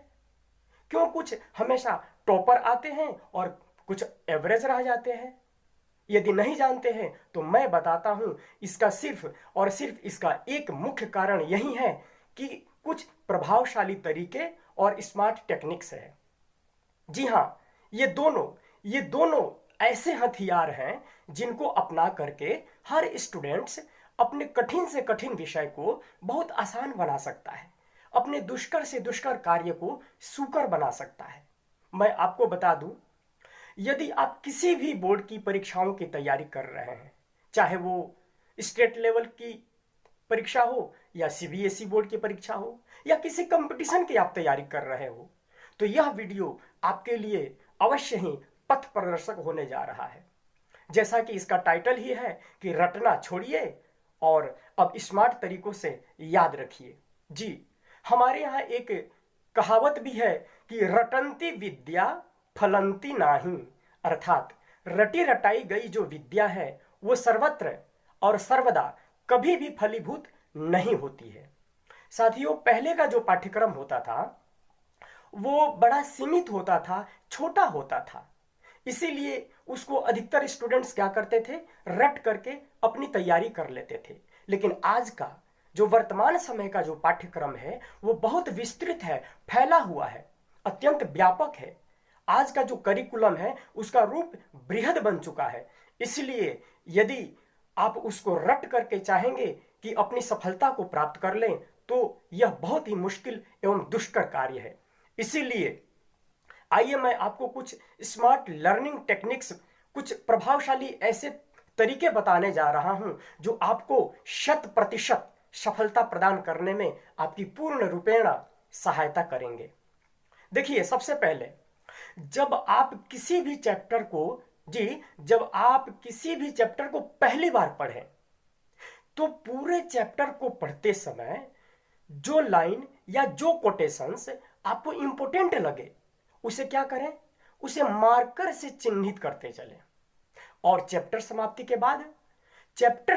के बाद तुरंत उन मार्किंग पॉइंट्स का सिंहावलोकन कर लें। जी हाँ, सिंहावलोकन का तात्पर्य होता है जब सिंह जब वन में चलता है तो अपने दाएं और बाएं अवश्य देखता है, कुछ दूरी तय कर लेने के बाद पीछे मुड़ करके भी देखता है।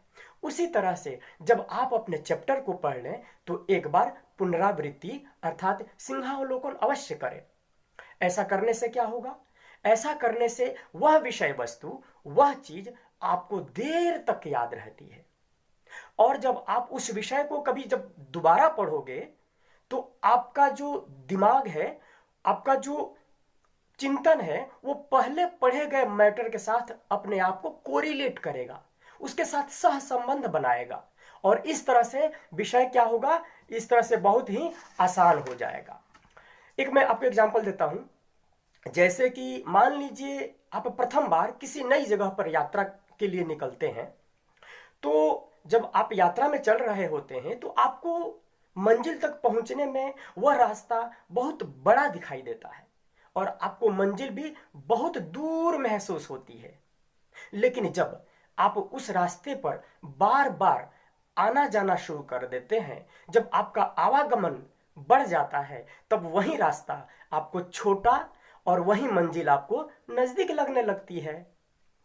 ऐसा इसलिए होता है पुनरावृत्ति के कारण। जी, अधिकतम छात्रों के साथ ऐसा होता है कि वे जो भी चीज याद करते हैं या जो भी चीज रट लेते हैं तो एग्जाम आते आते क्या होता है कि बहुत सारी चीजों को वो भूल जाते हैं और एग्जाम में लाख कोशिश करने के बाद भी उन्हें याद नहीं आता है। क्या आप कभी सोचे हैं कि ऐसा क्यों होता है? यदि नहीं तो ध्यान दीजिए, उसका मैं एक महत्वपूर्ण कारण बताने जा रहा हूं। देखिए, होता क्या है कि जो भी चीज हम याद करते हैं उनमें से करीब आधे घंटे बाद, जी 30 मिनट के बाद 50% ही हमें याद रह जाता है और एक सप्ताह बाद क्या होता है, उस 50% में से घट करके मात्र 20%, जी 20% ही हमें याद रहता है। इसलिए जरूरी है कि विषय वस्तु को हम जब भी पढ़ें समझ करके पढ़ें और समय समय पर रिवीजन बहुत जरूरी है, रिवीजन करते रहें। ऐसा करने से क्या होगा कि वह जो विषय वस्तु होगी, वो जो चैप्टर होगा, वो जो मैटर होगा, वो आपको लंबे समय तक याद रहेगा। एक और चीज आप क्या कीजिए कि पॉइंट्स को याद रखने के लिए एक टेक्निक अपनाइए और वह टेक्निक है कोडिंग सिस्टम। जी, आप कोडिंग की सहायता लीजिए आपको अपना एक कोड क्रिएट करना है, एक सूत्र बनाना है। वह कोड आप अपने किसी भी दृष्टिकोण से अपने समझने के अनुरूप उसको बना सकते हैं। जैसे एक छोटा सा एग्जांपल मैं दे रहा हूं, देखिए यहां पर बाहु अजमशा औ जी, बाहु अजमशा औ, ये एक सूत्र है, एक कोड है। ये किस चीज का कोड है? यह जो है मुगल शासकों का एक क्रमबद्ध तरीका है, उनका नाम है। जैसे बाबर, हुमायूं, अकबर, ये जो है जहांगीर, शाहजहां, औरंगजेब, ये क्या है? ये उनका एक क्रम है, लेकिन इसको शॉर्ट फॉर्म में, एक सूत्र रूप में, एक कोड रूप में बाहु अजमशा औ बना दिया। ये बाहु अजमशा औ आपको याद हो गया होगा मेरे बोलते बोलते ही। जी, इसी तरह से आप भी अपने सोच के अनुसार, अपने चिंतन के अनुसार, अपने बुद्धि विवेक के अनुसार, अपने जीवन में घटित घटनाओं के अनुसार क्या करें? कोड बनाइए। ये आपको बहुत, ये चाबी के रूप में ये काम करेगा। साथियों, इसके अलावा मैं बता दूं कि जब भी आप कोई नया चैप्टर याद करें और जब आपको लगे कि याद हो गया है, तो आप क्या करें? अपने आप को जांचने के लिए आप पेन उठाइए और लिखना शुरू कर दीजिए बिना देखे। यदि उस विषय वस्तु को आप 50-60% भी लिख देते हैं तो समझ लीजिए कि आपको लगभग वह याद हो गया है। इसके अलावा आप क्या कर सकते हैं?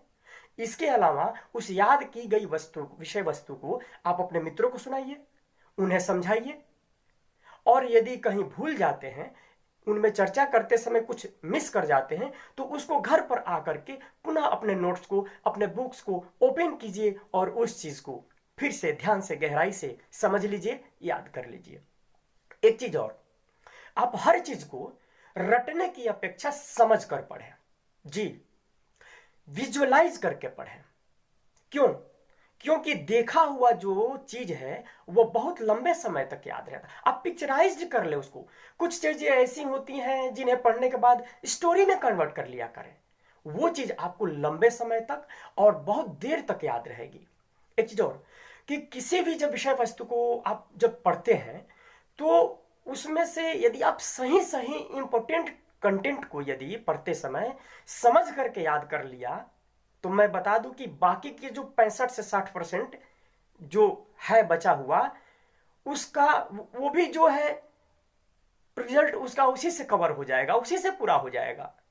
बिल्कुल आप प्रयोग करके देखिए। और मैं एक चीज और बता दूं कि यदि आप एग्जाम के लिए तैयारी करना चाहते हैं, जस्ट एग्जाम आपका यदि नजदीक आ गया है, तो आप कोशिश करें कि सब कुछ न पढ़ें, उनमें से इंपॉर्टेंट चैप्टर्स को पढ़ें, इंपॉर्टेंट पॉइंट्स को पढ़ें, आपके जो नोट्स हैं उनको पढ़ें, और जो इंपॉर्टेंट क्वेश्चन है उन्हीं पर ज्यादा अपना ध्यान दें। और यदि आप ज्ञान प्राप्त करने के लिए, नॉलेज गेन करने के लिए पढ़ना चाहते हैं, तो विषय वस्तु को होल रूप में पढ़ें, समग्र रूप में पढ़ें, यहां तक कि संबंधित टेक्स्ट बुक का भी अध्ययन आप कीजिए विस्तृत रूप से। और साथियों, अंत में एक सबसे महत्वपूर्ण बात, यह सब पर लागू होनी चाहिए। इन सभी बातों के लिए आपको क्या करना पड़ेगा? अपने खान पान में, अपने आहार विहार, आचार विचार, अपनी दिनचर्या में सात्विकता लानी पड़ेगी, नियमितीकरण करना पड़ेगा, अपने सोच को सकारात्मक रखना पड़ेगा, अपने गुस्से पे कंट्रोल करना पड़ेगा, टेंशन नहीं लेने का, और समय का पालन कीजिए, समयबद्धता, पंक्चुअलिटी अपने जीवन में अपनाइए।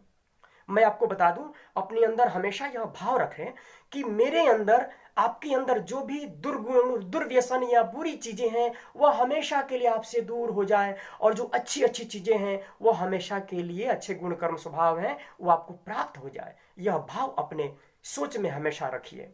तो साथियों, वीडियो बहुत लंबा होता जा रहा है, मैं अपनी बात को समाप्त करना चाहूंगा, और मैं यह कहना चाहूंगा कि यदि जिंदगी में, यदि जिंदगी में अगर कुछ हासिल करना है जो आज तक आपने हासिल नहीं किया है, तो आज कुछ ऐसा ही करना पड़ेगा जो आज तक आपने कभी हासिल नहीं किया है, और वह है स्मार्ट टेक्निक्स, प्रभावशाली तरीके। जी, इन स्मार्ट टेक्निक्स को, इन प्रभावशाली तरीकों को आप अपनाइए और अपने जीवन को क्या कीजिए? अपने जीवन को आप स्मार्ट बना लीजिए, क्योंकि स्मार्ट लोग जीवन में हर जगह, हर क्षेत्र में अवश्य सफल हो जाते हैं। साथियों, आशा है कि आपको मेरा यह वीडियो अवश्य ही पसंद आया होगा। यदि हाँ, तो मेरे चैनल को अवश्य लाइक कीजिए, अधिक से अधिक शेयर कीजिए, कमेंट कीजिए। और एक बात और मैं कह दूं कि यदि आप अपने लाइफ को, अपने जीवन को बिजली के बल्ब की तरह प्रकाशित करना चाहते हैं, साथियों चमकाना चाहते हैं, तो मेरे इस जीवन पथ चैनल को अवश्य सब्सक्राइब कीजिए। मैं फिर ऐसे ही परीक्षा उपयोगी एवं शिक्षाप्रद संदेश के साथ। हेलो फ्रेंड्स, मैं आप सबको बिहार विद्यालय परीक्षा समिति पटना के लेटेस्ट अपडेट से अवगत कराने जा रहा हूं। साथियों, बिहार विद्यालय परीक्षा समिति बोर्ड पटना द्वारा इस वर्ष 2021 में मैट्रिक की जो परीक्षा ली गई थी, उस परीक्षा का जो ऑब्जेक्टिव प्रश्न थे, उन प्रश्नों के आंसर शीट को बोर्ड ने जारी कर दिया है। जैसा कि आप लोग कई दिनों से प्रतीक्षा कर रहे थे कि मैट्रिक परीक्षा के ऑब्जेक्टिव प्रश्नों का आंसर की कब जारी होगा और फाइनल रिजल्ट कब तक जारी होगा, इसका भी आप लोग बड़ी बेसब्री से इंतजार कर रहे हैं। तो मैं आपको बता दूं, आप थोड़ा धैर्य रखिए कि मैट्रिक का जो रिजल्ट है वह अप्रैल के प्रथम सप्ताह में संभवतः आने की पूरी उम्मीद है, और उससे पहले इंटर की परीक्षा का जो रिजल्ट है वह भी मार्च के अंतिम सप्ताह में आने की पूरी संभावना है। तो साथियों, तब तक मैट्रिक के स्टूडेंट्स जो हैं वो अपने वैकल्पिक प्रश्नों के जो उत्तर हैं जिसको बोर्ड ने जारी किया है, उस आंसर शीट से वे अपने प्रश्न को मिला करके आश्वस्त हो लीजिए। ये आंसर शीट बोर्ड द्वारा ली गई दोनों पालियों की परीक्षाओं की है। इससे संबंधित बोर्ड की लेटेस्ट सूचना पर भी आप जरा इधर ध्यान दीजिए, जो देखिए निम्न प्रकार से है। यहाँ बोर्ड ने स्पष्ट लिखा हुआ है कि मैट्रिक वार्षिक परीक्षा 2021 के सभी विषयों में पूछे गए 50% ऑब्जेक्टिव प्रश्नों का आंसर की विषय विशेषज्ञों की टीम से तैयार कराकर वेबसाइट biharboardonline.bihar.gov.in पर अपलोड किया गया है। अतः परीक्षार्थी दिनांक 22 मार्च 2021 तक उक्त वेबसाइट पर रजिस्टर ऑब्जेक्शन रिगार्डिंग आंसर की मैट्रिक एग्जाम 2021 लिंक अथवा biharboardonline.com के ग्रीवांस मेन्यू के ऑब्जेक्शन सेकेंडरी एग्जाम 2021 पर अपनी आपत्ति दर्ज करा सकते हैं। अर्थात आप लोगों को ऐसा लग रहा है कि मेरा उत्तर बिल्कुल सही है, लेकिन बोर्ड ने अपने आंसर की में उसे गलत दर्शाया है, तो आप बेझिझक अपनी आपत्ति भी दर्ज करा सकते हैं। लेकिन साथियों, बिहार बोर्ड के वेबसाइट पर बहुत ज़्यादा लोड होने के कारण वेबसाइट उसकी खुल नहीं रही है, उसका सर्वर डाउन चल रहा है। इसलिए आपकी सुविधा के लिए इस वीडियो के माध्यम से मैं आपको आंसर की उपलब्ध कराने का प्रयास कर रहा हूं। आप वीडियो को जगह जगह पर उसको रोक करके पुश करके अपना आंसर मिलान कर लीजिएगा और आश्वस्त हो लीजिएगा। तो सर्वप्रथम आप लोगों में से जो छात्र छात्राएं प्रथम पाली की परीक्षा में शामिल हुए थे, उनके द्वारा दिए गए पेपर्स के आंसर की को जरा इस प्रकार से हम लोग देखते हैं। तो देखिए, सर्वप्रथम 17 फरवरी 2021 को प्रथम पाली में विज्ञान विषय का पेपर हुआ था, जिसके आंसर शीट निम्न प्रकार से हैं। ये आंसर इन पृष्ठों में है, इन्हें ध्यान से देखिए और मिलाइए। इसके आगे 18 फरवरी को प्रथम पाली में गणित का पेपर हुआ था। ये गणित के प्रश्नों के उत्तर हैं, इन्हें आप अच्छी तरह से मिला लें जी। और ये आपके 19 तारीख को मैं आपको बता दूं कि 19 तारीख को सामाजिक विज्ञान का जो परीक्षा था वो रद्द हो गया था। इस प्रकार से हैं, उसे भी ध्यान से मिला लीजिए। एक चीज़ ध्यान रखें, इसमें 80 क्वेश्चंस थे टोटल। हाँ, और ये अगला आपका जो आया ये 20 फरवरी का है। ये 20 फरवरी को आप अंग्रेजी विषय का पेपर दिए थे, उन प्रश्नों के उत्तर हैं जो संख्या में 100 है। चलिए साथियों, 21 फरवरी को रविवार था और अब हम लोग 22 फरवरी को आए हिंदी के पेपर में। 22 फरवरी को प्रथम पाली में हिंदी का मिलान कीजिए। ये हिंदी के आपके प्रश्नों के उत्तर हैं। चलिए 23 फरवरी को देखिए। 23 फरवरी में आपके 2 पेपर थे। पहला था संस्कृत। जो बच्चे प्रथम मातृभाषा में हिंदी उर्दू का परीक्षा देते हैं उनके लिए हिंदी होती है, लेकिन जो हिंदी दिए थे उनके लिए संस्कृत था। चलिए अब जो बच्चे उनके लिए जो है ये नन हिंदी है। ये नन हिंदी का क्वेश्चन आप लोग मिला लीजिए जी। चलिए अब हम लोग चलते हैं द्वितीय पाली में। द्वितीय पाली में 17 फरवरी को ये विज्ञान के प्रश्न के जो उत्तर हैं इनको आप पहले मिलाइए। विज्ञान में भी 80 क्वेश्चन हैं। चलिए 19 फरवरी को सामाजिक विज्ञान को द्वितीय पाली का क्वेश्चन देखिए। इसमें कुल 80 प्रश्न थे जिनका आंसर इस प्रकार से है। यह प्रश्न पत्र प्रथम पाली में रद्द हो गया था। चलिए इसके बाद 20 फरवरी को अंग्रेजी का पेपर देखिए। अंग्रेजी के पेपर में कुल 100 प्रश्न पूछे गए थे ऑब्जेक्टिव में। इन प्रश्नों को सही से मिला लीजिए। चलिए आगे चलिए। 21 फरवरी को रविवार था और 22 फरवरी को हिंदी का पेपर देखिए। हिंदी का पेपर 22 फरवरी को, इसके आंसर मिलाएं। कुल टोटल 100 प्रश्नों के उत्तर हैं इसमें। इसके बाद में 23 फरवरी को 2 टाइप के प्रश्न पत्र हुए थे। संस्कृत के प्रश्न पत्रों की मिला लीजिए पहले। संस्कृत के प्रश्नों का उत्तर हाँ इसी प्रकार से हैं। कुल 100 क्वेश्चन हैं। और अब द्वितीय भाषा के अंदर ही जो बच्चे प्रथम मातृभाषा में उर्दू लिए थे उनके लिए नन हिंदी का पेपर है। इसे देखा जाए, नन हिंदी के प्रश्नों में भी कुल 100 प्रश्न हैं। इनको बढ़िया से मिला लिया जाए। तो साथियों, आशा है कि आप सब ने इन प्रश्नों को अच्छी तरह से अपने आंसर शीट से मिला लिया होगा और आप संतुष्ट भी हुए होंगे। इसलिए इस वीडियो को अधिक से अधिक लाइक कीजिए, कमेंट कीजिए और शेयर कीजिए। और अभी तक इस चैनल को आपने सब्सक्राइब नहीं किया होगा तो इसे सब्सक्राइब अवश्य कर लीजिए। तब तक के लिए thank you very much and take care and bye bye.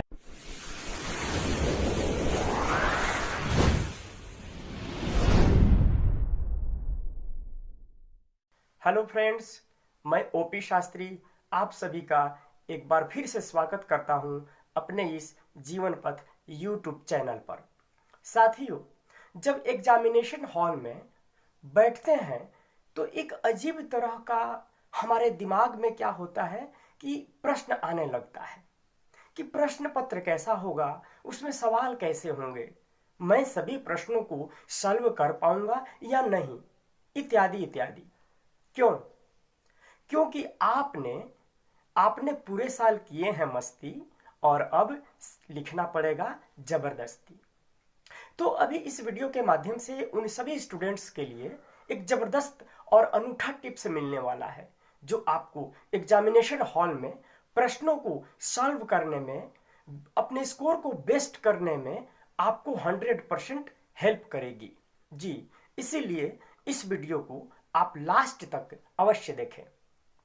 देखिए, परीक्षा हॉल में प्रश्न पत्र मिलते ही आप क्या करें, तुरंत उन्हें सॉल्व करना शुरू न करें। क्योंकि बहुत से छात्रों में क्या होता है कि उनमें स्टार्टिंग में कुछ घबराहट होती है, कुछ डर सा हो जाता है, जिसके कारण यहां तक कि उनका हाथ भी कांपने लग जाता है। इसलिए सबसे पहले अपने आप को नॉर्मल स्थिति में बनाए रखने के लिए क्या करें कि शुरू के जो सेकंड्स होते हैं उनमें आप अपनी दोनों आंखें बंद करके और कुछ सेकंड तक 1-2 लंबी और गहरी सांसें 1-2 बार छोड़िए और अपने आप को नॉर्मल करते हुए अपने मन में एक भावना लाएं। क्या भावना लाएं?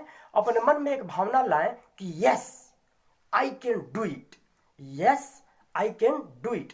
ऐसे कम से कम 3 बार आप अपने मन में दोहराएं और फिर फिर पूरे कॉन्फिडेंस के साथ में शुरू के मिनटों में प्रश्नों को पढ़ना शुरू करें और उनमें से जो प्रश्न आपको बहुत अच्छी तरह से याद हैं, जो आपको बहुत अच्छी तरह से आते हैं, उन प्रश्नों पर कुछ निशान लगा लें और फिर आगे की तरफ बढ़ें।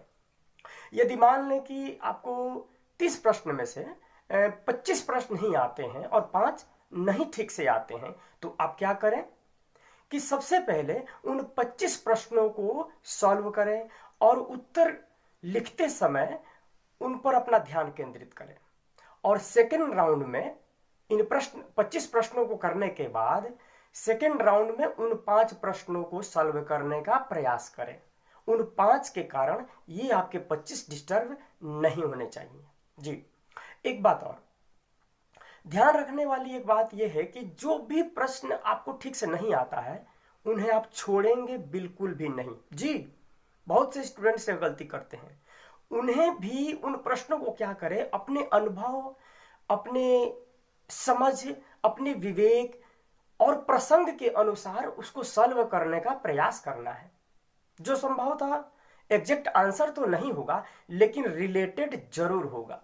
जैसा कि आप सभी जानते हैं कि बोर्ड की परीक्षाओं में क्या होता है कि नेगेटिव मार्क्स तो होते नहीं हैं और यदि सॉल्व नहीं करेंगे तो क्या होगा, उनसे मिलने वाले अंक भी आपको बिल्कुल प्राप्त नहीं होंगे और यदि कुछ जवाब लिखेंगे तो अवश्य कुछ न कुछ अंक प्राप्त होने की संभावना आपकी बिल्कुल बढ़ जाएगी। जी हाँ, लेकिन ऐसे प्रश्नों को सॉल्व करते समय, उनका उत्तर देते समय उस प्रश्न के क्या करें, शब्दों पर अपनी समझ बढ़ाएं, क्योंकि उसके आंसर तो आपको आते ही नहीं है और वो जिस प्रसंग के अनुसार पूछे गए हैं उसी पर अपनी समझ को बना करके उसी आधार पर आप उत्तर देना शुरू करें।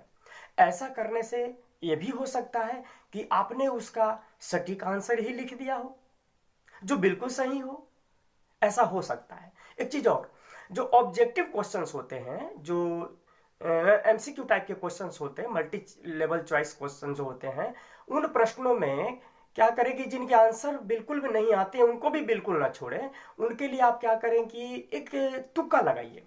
जी, तुक्का लगाने के क्रम में आप क्या करें कि सबसे पहले सी वाले को प्रायोरिटी दें, उसके बाद बी ऑप्शन को प्रायोरिटी दें, उसके बाद डी और सबसे कम लास्ट में ए को आप प्राथमिकता दीजिए। जी, ऐसा बिल्कुल करके देखिए। और उत्तर लिखने का तरीका भी आपका सही होना चाहिए।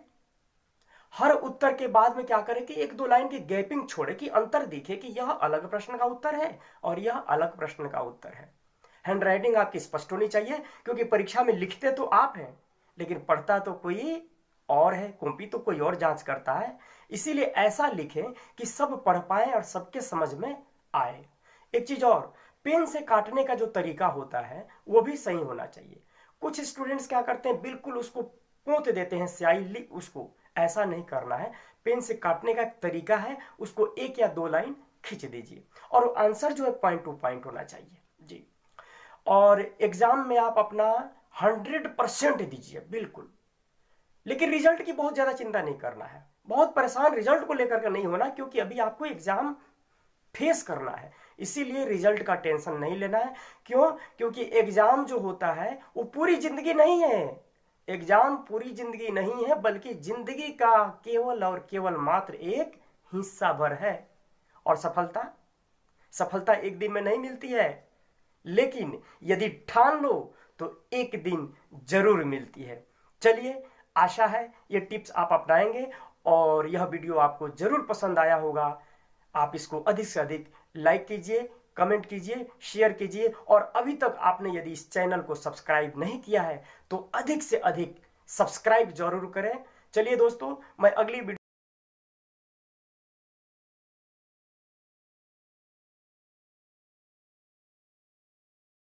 हेलो फ्रेंड्स, मैं ओपी शास्त्री आप सभी का स्वागत करता हूं इस प्रेरणादायक वीडियो संदेश में। यह वीडियो संदेश आप सभी के लिए बहुत ही इम्पोर्टेंट एवं स्पेशल होने जा रहा है, बिकॉज जैसा कि आप सभी जानते हैं कि विभिन्न राज्यों द्वारा बोर्ड की परीक्षाएं संचालित होने जा रही है।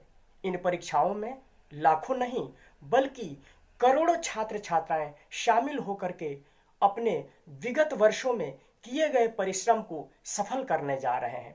उन छात्र छात्राओं को अपनी परीक्षा में 100% सफलता पाने के लिए कुछ सीक्रेट्स बताने जा रहा हूं। जैसे सबसे पहले, जी हाँ, सबसे पहले उन छात्र छात्राओं को यह जानकारी होनी चाहिए कि आप जिस परीक्षा में शामिल होने जा रहे हैं, जिस पेपर में बैठने जा रहे हैं, उन परीक्षा में पूछे जाने वाले प्रश्न पत्रों की रूपरेखा क्या होगी, उस परीक्षा में लघु उत्तरीय एवं दीर्घ उत्तरीय प्रश्नों का स्वरूप कैसा होगा, एमसीक्यू टाइप के क्वेश्चंस कैसे पूछे जाएंगे, अर्थात मल्टीपल चॉइस क्वेश्चंस कितने मार्क्स के होते हैं और प्रश्न पत्र का प्रारूप क्या होगा, यह सभी बातें आपको पहले जानकारी होनी चाहिए। तो इन सभी बातों को जानने के लिए आपको सर्वप्रथम बोर्ड द्वारा जारी किए गए सैंपल पेपर्स का अवलोकन गहराई से करना पड़ेगा। कम से कम 3 मॉडल पेपर्स, जी हाँ, 3 सैंपल पेपर्स के सेट को आप बना करके परीक्षा से पहले एक अभ्यास कर लें। इससे होगा क्या, आपका अनुभव बढ़ेगा, आपके अंदर की जो झिझक होगी, जो डर होगा, वह दूर हो जाएगा, आपका आत्मविश्वास बढ़ा हुआ रहेगा, आपका कॉन्फिडेंट लेवल हाई रहेगा। आपको ऐसा लगेगा कि आप पहले इस प्रक्रिया से कई बार गुजर चुके हैं, अपने आप को पूर्व से आप तैयार पाइएगा। साथियों, इसके अलावा बेहतरी के लिए इस समय आप जो है बेसिक चीजों को पढ़ना शुरू करें, अपने बुक्स से इंपॉर्टेंट चैप्टर्स को पढ़ें, उन प्रश्नों पर ज्यादा ध्यान दें जो बोर्ड द्वारा बार बार पूछे जाते हैं, जो वार्षिक परीक्षाओं में अक्सर जो है रिपीट होते हैं। विगत वर्षों के प्रश्न पत्रों को भी आप देखें। और हाँ, अब जो यह समय है, यह समय ओवरऑल बुक्स को पढ़ने का नहीं है, बल्कि अब आप नोट्स को पढ़ना शुरू करें। सेल्फ नोट्स हो सकते हैं, आपके कोचिंग के नोट्स हो सकते हैं, क्लास में लिखाए गए नोट्स हो सकते हैं, आपके टीचर्स द्वारा जो नोट्स दिए गए हैं उनको उठाइए और पढ़ना शुरू कर दीजिए और चैप्टर को अब समराइज करके पढ़िए। अभी आपको स्कोर करने के बारे में सोचना है। जी हाँ, अभी स्कोर करने के बारे में सोचना है, नॉलेज गेन करने के बारे में ज्यादा मत सोचिए। एक और इंपॉर्टेंट बात है कि टाइम टेबल को फॉलो करें, क्योंकि टाइम टेबल किसी भी स्टूडेंट्स के लिए रीढ़ का हड्डी होता है, यह बैकबोन होता है। टाइम टेबल हमारे माइंड को सेटअप देता है, एक दिशा देता है, एक मार्ग प्रशस्त करता है। क्योंकि किसी भी कार्य को करने से पहले यदि कोई टाइम टेबल या कार्य योजना न हो तो समुचित लक्ष्य को आसानी से प्राप्त नहीं किया जा सकता है। जैसे आपको यदि किसी पहाड़ पर चढ़ना हो तो सबसे पहले आप क्या करेंगे, एक रूटीन बनाएंगे, एक टाइम टेबल बनाएंगे, एक कार्य योजना बनाएंगे। ऐसे ही तो अचानक नहीं चल पड़ेंगे। यदि चल पड़ेंगे तो क्या होगा, दिशा भूल सकते हैं, रास्ता भटक सकते हैं, कहीं गिर सकते हैं, चोटें लग सकती हैं, अर्थात लक्ष्य से विहीन हो सकते हैं और समय भी ज्यादा लग सकता है। इसीलिए टाइम टेबल के अंतर्गत जो है आप जो बनाते हैं रूटीन, उसका पूरा फॉलो करें। जैसे मैं आपको बताना चाहूंगा कि मॉर्निंग पीरियड में जो सुबह का समय है, उस समय आप उन विषयों को पढ़ें, उन विषयों को रखें जिनमें आपको ज्यादा याद करने वाली चीजें हो, ज्यादा रटने वाली चीजें हो। थ्योरेटिकल्स विषय को महत्व दीजिए। और दोपहर में उन विषयों को पढ़ें जिनमें आप माइंड ज्यादा लगाते हैं, जैसे मैथमेटिक्स, इकोनॉमिक्स, केमिस्ट्री, फिजिक्स में न्यूमेरिकल्स सॉल्व कर सकते हैं। और शाम और रात में आप लेखन कार्य को कीजिए, नोट्स बनाइए, रिवीजन कीजिए। और एक गलती जो अक्सर बहुत से छात्र करते हैं कि प्रतिदिन, अब जो समय है यह समय है प्रतिदिन हर विषय को टच करने का। बहुत से स्टूडेंट्स क्या करते हैं कि लैंग्वेज सब्जेक्ट्स जो होते हैं या आर्ट्स या हल्के जो सब्जेक्ट्स होते हैं उनको हल्का मान करके प्रतिदिन नहीं पढ़ पाते हैं, और एडवांस और जो भास्ट जो साइंस टाइप के जो मैथमेटिक्स जो विषय हैं उन पर ज़्यादा ध्यान देते हैं। लेकिन मैं कहना चाहूँगा कि यह जो समय है, इस समय हर विषय को आप प्रतिदिन देखें, प्रतिदिन रिवीजन करें। हाँ, ऐसा हो सकता है कि साइंस और मैथ सब्जेक्ट्स को आप कुछ ज़्यादा समय दीजिए और आर्ट्स और लैंग्वेज को कुछ कम दीजिए, लेकिन प्रतिदिन हर विषय को समय दीजिए। साथियों, याद रखना, यह जो आपका समय है, यह लाइफ का गोल्डन पीरियड है, यह स्वर्णिम समय है। इस समय कोई गलती या कोई त्रुटि बिल्कुल ना हो पाए। क्यों? क्योंकि मैं कहना चाहूंगा कि समय जो है आपका है, समय आपका है। आप चाहो तो इसे सोना बना दो या आप चाहो तो इसे सोने में गुजार दो। साथियों, आशा है कि यह मेरा वीडियो संदेश आपको अवश्य ही पसंद आया होगा। यदि हाँ, तो इस वीडियो को लाइक कीजिए, कमेंट्स कीजिए, शेयर कीजिए और यदि अभी तक सब्सक्राइब नहीं किया है तो इस चैनल को सब्सक्राइब अवश्य कर लीजिए। मैं बहुत जल्द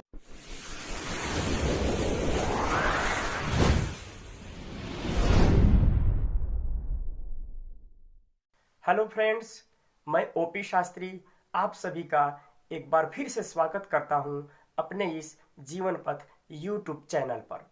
साथियों, जब एग्जामिनेशन हॉल में बैठते हैं तो एक अजीब तरह का हमारे दिमाग में क्या होता है कि प्रश्न आने लगता है कि प्रश्न पत्र कैसा होगा, उसमें सवाल कैसे होंगे, मैं सभी प्रश्नों को सॉल्व कर पाऊंगा या नहीं, इत्यादि इत्यादि। क्यों? क्योंकि आपने पूरे साल किए हैं मस्ती और अब लिखना पड़ेगा जबरदस्ती। तो अभी इस वीडियो के माध्यम से उन सभी स्टूडेंट्स के लिए एक जबरदस्त और अनूठा टिप्स मिलने वाला है जो आपको एग्जामिनेशन हॉल में प्रश्नों को सॉल्व करने में, अपने स्कोर को बेस्ट करने में आपको 100% हेल्प करेगी। जी, इसीलिए इस वीडियो को आप लास्ट तक अवश्य देखें। देखिए, परीक्षा हॉल में प्रश्न पत्र मिलते ही आप क्या करें, तुरंत उन्हें सॉल्व करना शुरू न करें। क्योंकि बहुत से छात्रों में क्या होता है कि उनमें स्टार्टिंग में कुछ घबराहट होती है, कुछ डर सा हो जाता है, जिसके कारण यहाँ तक कि उनका हाथ भी कांपने लग जाता है। इसलिए सबसे पहले अपने आप को नॉर्मल स्थिति में बनाए रखने के लिए क्या करें कि शुरू के जो सेकंड्स होते हैं उनमें आप अपनी दोनों आंखें बंद करके और कुछ सेकंड तक एक दो लंबी और गहरी सांसें एक दो बार छोड़िए और अपने आप को नॉर्मल करते हुए अपने मन में एक भावना लाएं। क्या भावना लाएं? अपने मन में एक भावना लाएं कि yes I can do it, yes I can do it.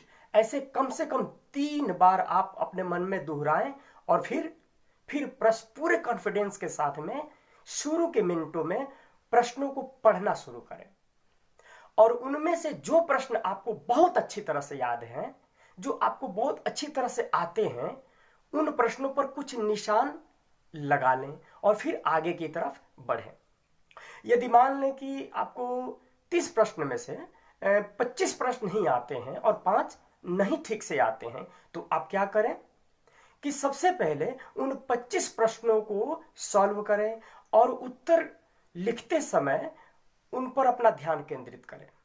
और सेकेंड राउंड में इन 25 प्रश्नों को करने के बाद सेकेंड राउंड में उन 5 प्रश्नों को सॉल्व करने का प्रयास करें। उन 5 के कारण ये आपके 25 डिस्टर्ब नहीं होने चाहिए।